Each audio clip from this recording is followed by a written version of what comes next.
Bismillahirrahmanirrahim. Assalamualaikum warahmatullahi wabarakatuh. Selamat pagi semua. Apa khabar hari ni? Hari ni kita santai sikit. Saya berlokasi di depan rumah saya. Okey. Sebab kita nak sembang-sembang, kita nak santai-santai, sharing untuk anak-anak kat sana yang duk study lagi, nak pergi sambung belajar kat mana ke apa ke kan. Okay, hari ni Umi nak kongsilah sambungan kepada topik kita untuk minggu ni, iaitu sambung belajar, kemahiran ataupun akademik. Okay, dan sebenarnya khusus AB Life ni adalah untuk anak-anak yang 4 kredit, 3 kredit, 2 kredit dan ataupun 1 kredit. Untuk yang fail SPM, yang G, BM dan sejarah, nanti Umi akan buat satu lagi live khusus untuk anak-anak sebab kita ada dia untuk anak-anak yang ambil SPM tapi tak dapat result yang bagus pun ada juga masa depan. So jangan pening kepala sangat. Okay. Tapi untuk sharing-sharing Umi pada minggu ni fokus kepada program-program untuk 4 kredit ke bawah, dan untuk hari ni Umi nak fokus kepada kemahiran.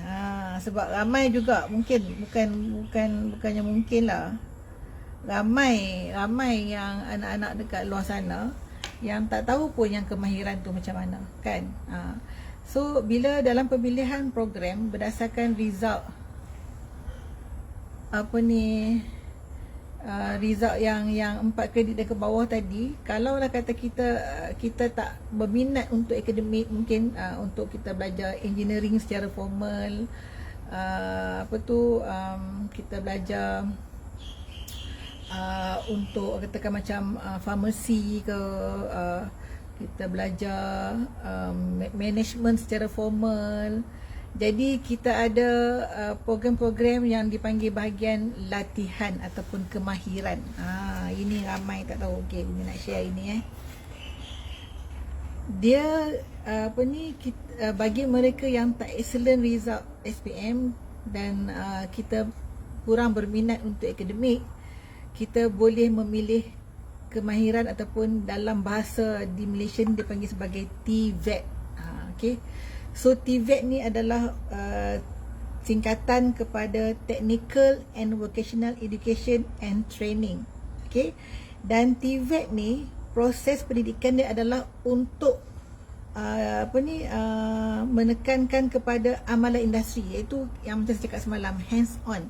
Di TVET ataupun kemahiran ni, masa kita belajar tu, kita telah diajar untuk apa yang kita nak bekerja di industri esok.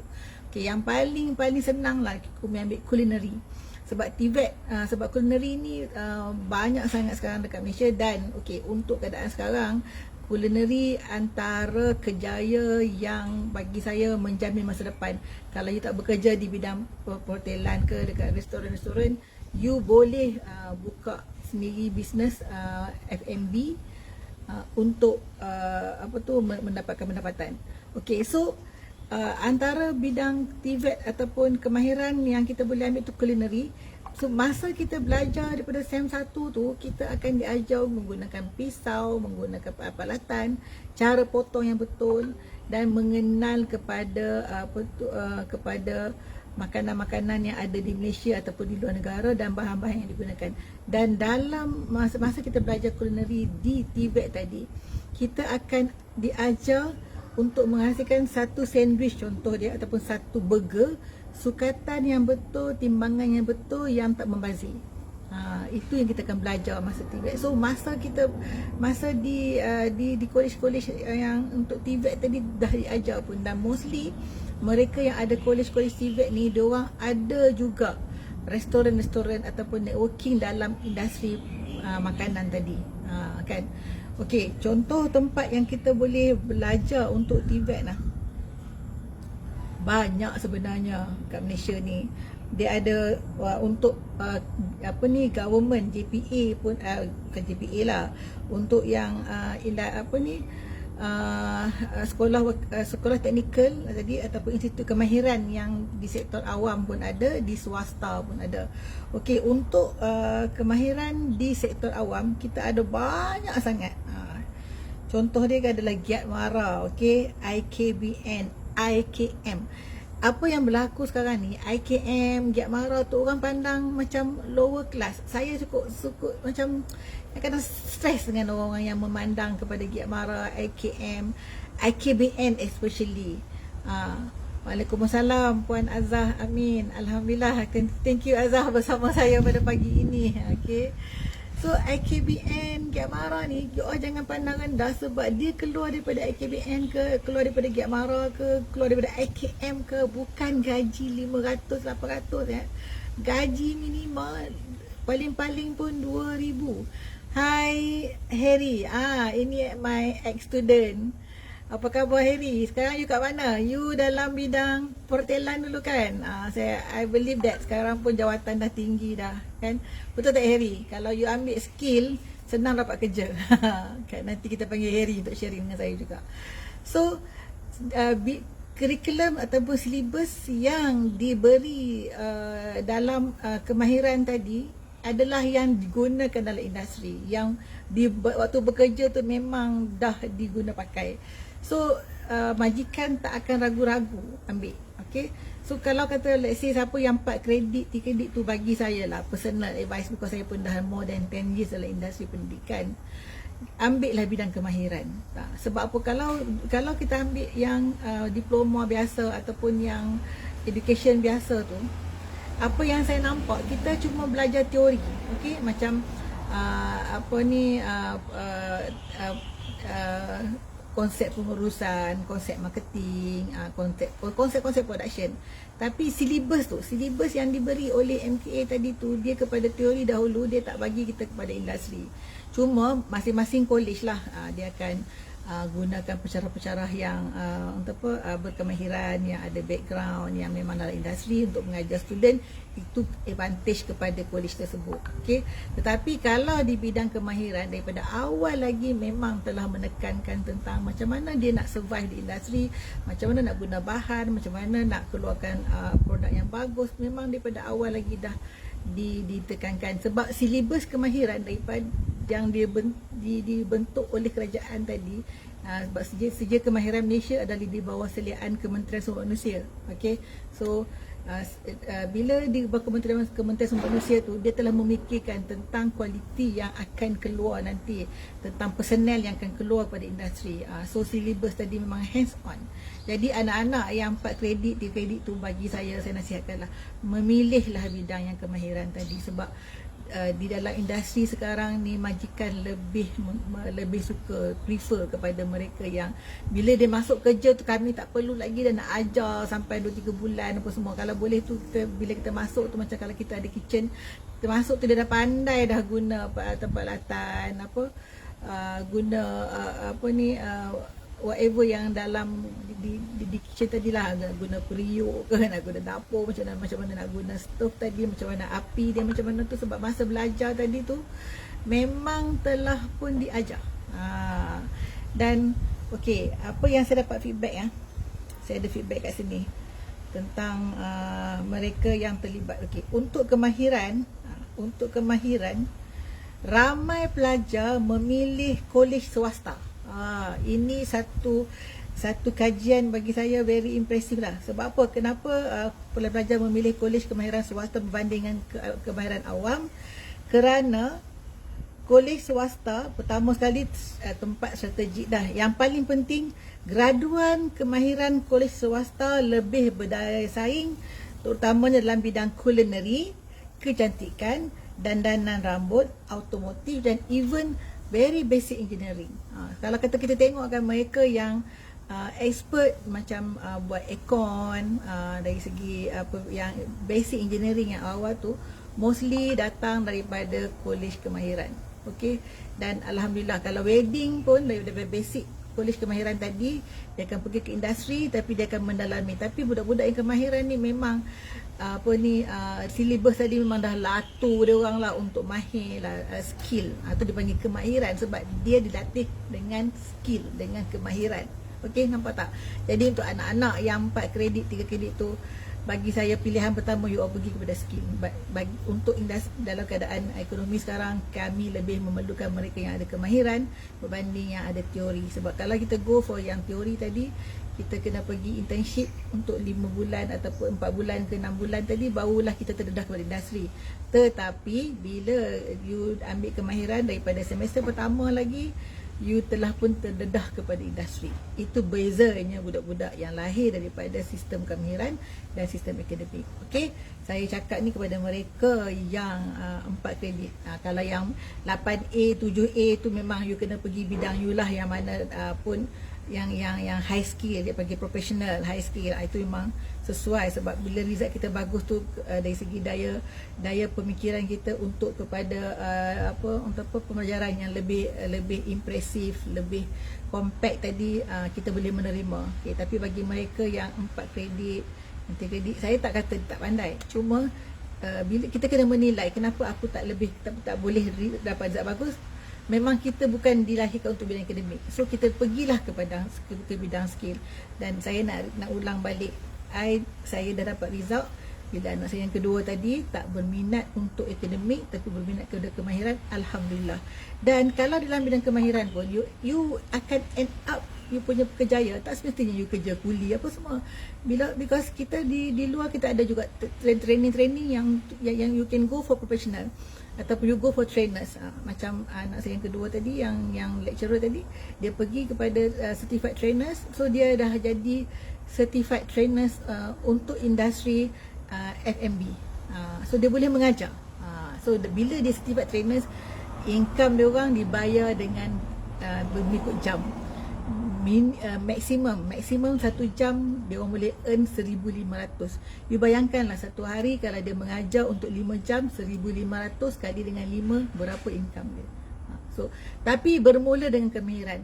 So saya nak beritahu kat sini, bidang kemahiran bukan bidang, bagi saya sekarang kita tak boleh pandang lagi kepada second class ke yang nampak lower grade ke apa ke. There is a very bright future untuk mereka yang terlibat dalam kemahiran, dan dia orang akan boleh end up dia punya career sebagai trainers juga. Dan bila trainers datang daripada industri, datang daripada skill yang betul-betul memang diperlukan, the way dia deliver balik kemahiran tu, bagi saya lebih hands on, ataupun meet the requirement that we need. Dan you faham lah budak-budak yang kemahiran ni, dia orang tak nak sangat baca and then go for exam.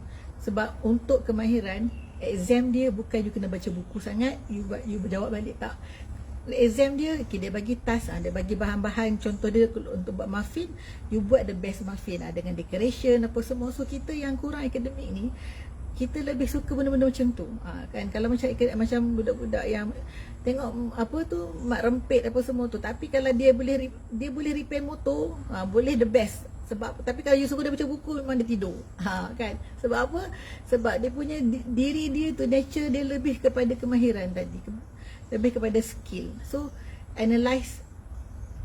kita analisa diri kita, insya-Allah. Dan bila kita ambil bidang yang kita minat, bila you belajar besok, insya-Allah you akan perform. You suka, you akan deliver the best.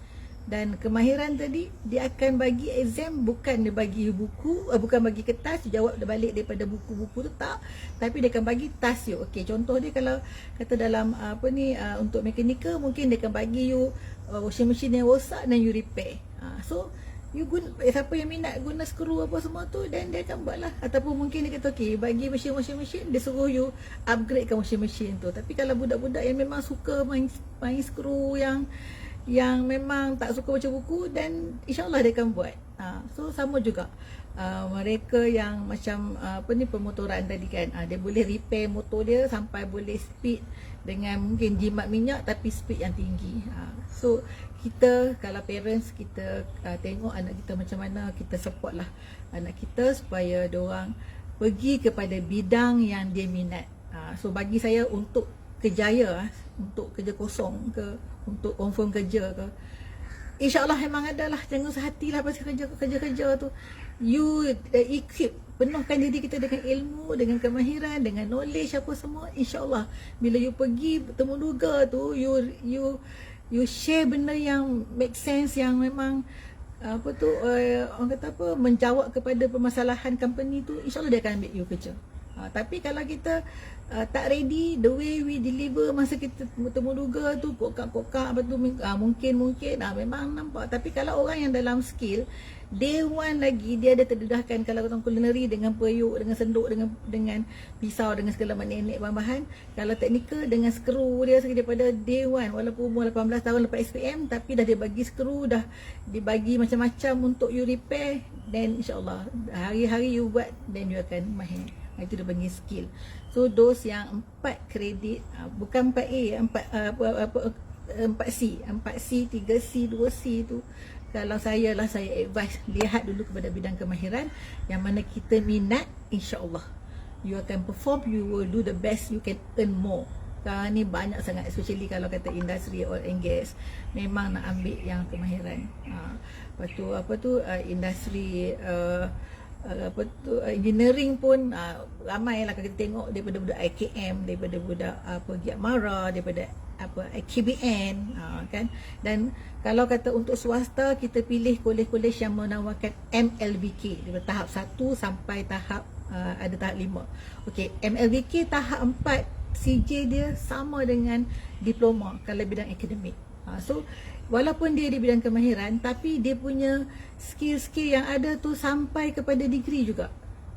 Level dia tu macam SKM level 6, sama dengan degree di dalam akademik. So jangan pandang SKM tadi, CJ kemahiran tadi, satu bidang yang apa tu, yang di luar norma. Tak, sekarang ni dah norma baru. Kalau kata dekat overseas, UK ataupun UK lah especially, dia akan pakai level betul, grade 1, 2, 3 sampai grade 8, grade 9 sampai PhD. So tapi kita membezakan dengan diploma, CJ, diploma, degree, masters dan PhD. Tapi kalau ke overseas, dia pakai level. Okay, so untuk kemahiran pun ada masa depan dia. Ada orang kata apa, ada demand. Jangan susah hati, ada demand. Cuma pilih bidang yang kita minat. Okay, so apa ni, okay, so saya haraplah untuk anak-anak yang masih duk fikir-fikir kat mana tu, InsyaAllah jangan usah hati. Apa je yang you ambil tu dari segi kejaya memang akan ada, InsyaAllah, don't worry. Cuma nasihat saya macam semalam, masih macam semalam. Okay, Cik KZ dah masuk, bagus. So pilih, yang penting tu pilih bidang yang kita minat, yang kita suka, yang because bila you ambil degree ke apa, you ambil bidang tu, itulah permulaan kepada kejaya you. Okay, dengan result SPM tadi, pilihlah bidang. Okay, daripada Cik KZ, ni pengarah Artec Jerantut. Kat Malaysia kita ada MKF 1 sampai 8, level apa ni untuk bidang kemahiran daripada 1 sampai 8. Nanti Cik KZ akan berkongsi dengan kita. Saya akan bagi ruang insyaAllah pada hari Jumaat untuk KZ berkongsi dalam bidang kemahiran ni secara khusus, sebab dia memang dah lama, more than 20 years pun dalam bidang education, apa ni, kemahiran. Kenapa saya nak tekankan kemahiran ni? Sebab apa ni, ramai kita kita sedar lah, actually tanpa kita sedar, kita ni macam minat kepada kemahiran tu lebih, tapi mindset kita daripada awal, daripada kecil-kecil, dapat nombor 1, dapat result bagus apa semua tu, so mindset kita kepada akademik. Tetapi diri kita sendiri, Allah dah bagi dah yang kita ada skill dalam kemahiran, kan, kita minat kemahiran. So ramai parents mungkin tak perasan benda ni, dan now we just expose ourselves, open mindset, open our mind, dan pilihan sekarang jadikan kemahiran tu sebagai antara pilihan. Waalaikumsalam, Hafizah Kamaruzaman, my sister, yeah. Okay, dan itu apa yang saya boleh kongsi pada pagi ini, sedikit tentang sekejap, saya ada lagi info sebenarnya kemahiran. Okay, kita ada kolej yang saya nak beritahu lagi, ada kolej mungkin ramai tak perasan Oh, MQF Malaysian Qualification Framework 1 to 8. Okay. Sorry. Dia bukan MQA ke? Okay, Jack. MQF. Ni untuk kemahiran. MQF. Okay. Saya nak bagi senarai-senarai antara kolej-kolej ya. Kita untuk zon utara kita ada Kolej Kemahiran Tinggi Mara Balik Pulau. Dia ada program dia adalah mekatronik, ada kejuruteraan pembuatan, kejuruteraan pembuatan, kejuruteraan pembuatan acuan suntikan plastik untuk produk. So banyak yang kalau kata untuk Kolej Kemahiran Tinggi Mara PJ pula ada filem dan animasi. Ada reka bentuk, dalaman, reka bentuk perabot. Kalau di Kelantan, Kolej Kemahiran Tinggi Pasir Mas ada teknologi elektrik, ada elektrik bahagian domestik dan industri, ada seni bina, ada kejuruteraan bangunan. So, okay, betul lah tu. Kalau kemahiran 1 sampai 5 sahaja, betul. Yang MQA tadi adalah untuk akademik.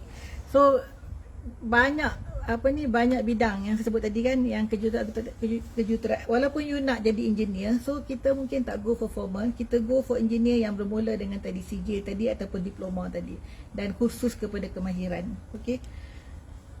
Okey, untuk di Masjid Tanah kita ada kejuruteraan automotif, ada pemeriksaan polimer komposit, ada pemeriksaan seramik, pembuatan plastik. Semua ni memang ada masa depan dia, ada kerja kosong menanti anda untuk di bidang-bidang ni. Nanti insya-Allah penuhkan diri kita. Okey, kita ada Institut Kemahiran Belia Negara. Ni pun IKBN tadi. IKBN pun banyak sangat. Okey. So IKBN kalau tak silap saya kemasukan dia cuma PMR syarat dia. Kan. Jadi peluang untuk anak-anak sambung belajar ni tersangatlah besarnya. Cuma kena ambil peluang dan kena pilih yang betul sahaja. Jadi kalau kata yang English fail ataupun English tak kredit, you kena bear in your mind, terus ambil kemahiran. Kalau kata kita nak minta UPU untuk English tak kredit, saya rasa antara kenapa nanti you punya UPU akan ditolak. So bagi yang tak ada kredit matematik ataupun kredit English, kredit BM especially, so terus pilih kepada bidang yang lain lah, yang sebab bila you tak ada syarat kelulusan you yang pertama tadi tak lepas, memang you reject. Bila you reject you akan frust. So pilihan pertama bagi mereka yang tak kredit matematik, tak kredit English dan juga tak kredit BM, pergi kepada teknikal lah. Teknikal, kolej-kolej yang ada diploma, yang bila setengah-setengah kolej yang menawarkan diploma, dia tak perlu pun English credit. English lulus pun tak apa, English fail pun tak apa, sebab setengah program tu memang perlukan English. Tak perlukan English pun, 3 kredit lulus, 3 kredit mana-mana subjek, syarat paling minima di di kolej-kolej yang diploma level. So kalau kata you just dapat 3 kredit, 3C contoh dia, punya Islam, PSB dengan katakan BM contoh, dah boleh masuk sambung mana-mana diploma. So jangan putus asa lah, jangan duk stres lah kan, sebab pilihan banyak. Untuk pembiayaan pendidikan, kalau diploma level, memang government melalui PTPTN memberi pinjaman untuk pembayaran yuran pengajian. Untuk SKM pun sama juga, dia ada pinjaman daripada tabung pendidikan, kan. So untuk sambung belajar tu jangan pening kepala. Okay, the issue kadang-kadang yang keluar daripada parents, tak belajar lagi, nak kena pinjam. Okay, apa yang saya nak katalah, pinjam tadi bukannya kita pinjam untuk kita membazir. Murtaza, thank you Murtaza. Okay, kita pinjam untuk belajar. So kita kena ubah mindset kita. Pinjaman pelajaran tadi adalah investment kepada ilmu. Sebab bila you habis belajar, katakan contoh PTPTN, kalau kata untuk sastra, maksimum pembiayaan adalah 20,400. Dan I believe that banyak kolej sekarang ni, dia tak bagi dah yuran sampai 30 sampai 30,000. Mostly 18,000, 19,000, mungkin dalam 20. Kalau kata 24, 25 tu pun apa program-program yang memang memerlukan macam culinary lah, memerlukan bahan mentah banyak untuk kita spend masa kita belajar kan. So dengan 20,000 tadi, katakan 3 tahun, bila you tamat 3 tahun, you dah Kongo ada sijil dengan keadaan sekarang, gaji minima kurang-kurang 1,200, itu gaji minima. Tapi bila kita ada diploma, I don't think, dan mana-mana majikan pun sekarang dia tak bagi pun, kalau diploma level tu 1,200 pun, at least 1,500 dia bagikan. Kalau 1,200 tu mungkin dalam probation. So you ada potensi, katakan 1,500. So 1,500 every month tau. So kalau 1,500 sebulan, kalau setahun you dah earn 18,000, almost sama jumlah dengan PTPTN yang kita pinjam tadi.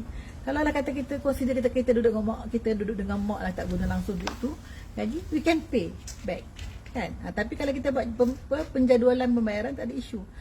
Dan kita dapat 1,500 tu bukan kita stop setahun, is bagi saya, selagi kita bekerja is forever lah.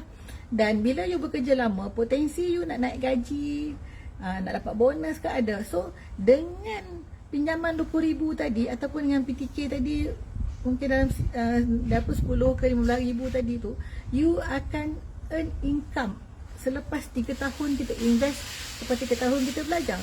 Jadi gunalah we have to change mindset yang pinjaman tadi kita anggap sebagai pelaburan kita untuk kita generate income selepas. Jadi bila kalau you bekerja sampai 10 tahun, consider that gaji 1,500 sampai setahun, you akan dapat income 180,000. So kita punya pinjaman cuma 20,000. So tak boleh bayar balik. Nampak tak dia punya sense dia macam mana. So kita kena ubah lah. Dan saya rasa ramai yang dah terbuka minda, dia tak ada masalah pun kalau kata nak sama belajar kena apply PTPTN. Tak ada masalah pun. Dan of course lah PTPTN daripada IPTA dengan IPTS berbeza lah, sebab IPTA government subsidi banyak benda. IPTS dengan income tu lah dia orang survive untuk operation. Tapi jangan jadikan isu lah benda tu, because bila you kerja, you perform yourself, kalau kata dalam setahun you bagus, even you diploma, you can earn more than 2,000. Dah banyak pun di pasaran. Even my ex-student lepasan Kiara pun dah earn 2,000. Ada yang mana yang dalam sales punya bahagian sampai dapat commission, walaupun diploma dia can earn sampai 5,000. Dan my ex-student masa dekat Instead pun sama, bila buat sales commission dengan target dapat KPI achieve, company bagi earn 5,000, 10,000 daripada diploma punya kelulusan. So the income is not the issue. Yang penting you kena ada sijil, you kena ada diploma ke, you ada cert education tadi untuk kejayaan masa depan. Okay, dan as my sharing before, whatever result you dapat, bagi saya masa depan tu ada. Cuma kita kena pilih yang sesuai dengan bidang yang pertama, yang sesuai dengan result, dan yang paling penting yang you minat, because itulah masa depan you. Okay. So dekat-dekat setengah jam dah. So saya rasa setakat ini sahaja sharing saya pada pagi ini. Dan bagi mereka yang ada persoalan-persoalan, bolehlah messenger saya personal dekat Facebook ni. Kita boleh bagi personal guidance. Okay? Sebab kehadiran saya setiap hari sharing ni adalah untuk memberi maklumat apa yang saya tahu, dan kita nak info kepada anak-anak di luar sana juga parents. Yang paling penting adalah saya cuba membantu permasalahan ataupun apa yang you all tengah fikir ke, macam mana ke, yang confused ke, apa semua tu, at least sharing yang ada pada semalam, hari ni dan insyaAllah besok dan seterusnya tu boleh membantu you all untuk buat keputusan. Okay? Dan yang paling penting, kemahiran ke, akademik ke, peluang pekerjaan tu memang ada, dan yang paling penting pilih yang you minat untuk yang you sama belajar, sebab you akan bekerja dalam bidang tu, dan hopefully kita end up kejayaan kita tu dengan peringkat yang lebih tinggi dan more professional kan. So insyaAllah semua boleh lah sebenarnya. Jangan apa-apa yang SPM punya keputusan tadi, jangan sehati dah. Past is past, you kena move on dengan apa yang you ada dan bertindak sekarang, and then you looking forward untuk kehidupan yang lebih cemerlang, yang lebih berjaya. So kalau kita dah buat mistake masa SPM, tak apa, kita masih ada banyak lagi peluang ke depan dengan result SPM tadi. Walaupun kita bermula dengan kemahiran, but you ada masa depan untuk jadi profesional juga, insyaAllah. The career path is there. Macam kami ni dah lama, dan dulu pun macam saya masa kecil-kecil fikir nak kita terfikir doktor, engineer lah, hanya doktor, engineer, accountant sahajalah kejayaan yang menjadi masa depan. Dan bila kita dah belajar ni, ya Allah, dan some of us pun kita end up dengan kehidupan yang kita tak nak fikir pun sebelum ni kan. Macam masa sama, especially yang masuk boarding lah, semua nak jadi doktor, nak jadi engineer. Tapi bila kita masuk kejaya, bila kita ambil, even kita ambil accountancy pun, now ada setengah yang kawan-kawan saya end up dengan jadi cikgu, which is a very noble job, kan. So setiap kejaya tu insyaAllah, kalau you ambil kemahiran pun, besok you tak nak bekerja, you can end up dengan kejaya sebagai pendidik. Itu kejayaan yang paling mulia dalam hidup yang saya fikirlah. Sebab kita memberi ilmu, mendidik anak-anak bangsa kita balik kan. Semua kerja tu of course lah, semua bagus, kita di bidang masing-masing. Tapi kalau kata kita end up dengan cikgu pun, jangan sehati, sebab kita mendidik anak bangsa. So whatever kejayaan kita dalam kehidupan, semua kejayaan yang bagus, dan kita jangan downgrade diri kita. So you must appreciate yourself. Bila kita appreciate diri kita, you akan lebih you akan happy, you akan nampak lah. Tapi apa yang menjadi masalah sekarang ni, dengan result yang tak bagus tadi, kita pula duk blame diri kita. Jangan. Kalau kata kita yang tak appreciate diri kita, siapa lagi nak appreciate diri kita? So kita diri sendiri tadi kena whatever yang kita ada tu, this is the best of us lah. Dan ada peluang lagi untuk kita upgradekan kita punya best tadi. Hai Z, Nazimah, doktor profesional ni. Thank you Z, melayan I punya FB live pagi ni. Okay, so anak-anak jangan buat silap. Appreciate yourself. Whatever you ada tu, Allah bagi tu dah yang terbaik dah. Cuma kita belum nampak lagi peluang yang sesuai dalam bidang kita, yang kita belum nampak lagi bidang yang kita boleh menjawai. But now it's a time for you to move on, do the best, and keluarkan yang terbaik pada diri you. Okay. Hi Mon. Ya, apa khabar? Okay dah, saya dah nak habis dah saya punya live ni. My ex-student ramai juga yang join pada pagi ni, Alhamdulillah. So diorang pun dah buat terbaik untuk diri diorang. I believe that. Okay, bagi yang diploma Kiara tadi, kalau ada peluang sambunglah belajar ke degree. Untuk peluang untuk peluang sambung ke degree, nanti saya akan share. Buat Kiara pun insyaAllah kita dalam proses untuk upgrade kepada University College, insyaAllah kalau diizinkan. Dan in fact kita pun telah bermula pun untuk upgrade Kiara kepada University College. Okay, cuma banyak proses yang kita kena buat lah. Alright, so anak-anak semua jangan usah hati. You are the best. Do the best for you. Appreciate diri. Be yourself. Ini paling penting. Ini tagline lah. Saya tengok cara motivasi banyak, mostly I can say that be yourself. But kita kenal diri kita, kita tahu apa kita nak, insyaAllah kita akan buat yang terbaik. Jangan follow orang. Time untuk follow orang dah lepas. Untuk lepasan SPM ni, untuk ke depan, pilih bidang yang you minat, yang is you. Jangan duk follow. No more follow. Sebab lepas ni you nak kerja dah. Jangan follow dah. Buat untuk diri you. Okay, insyaAllah.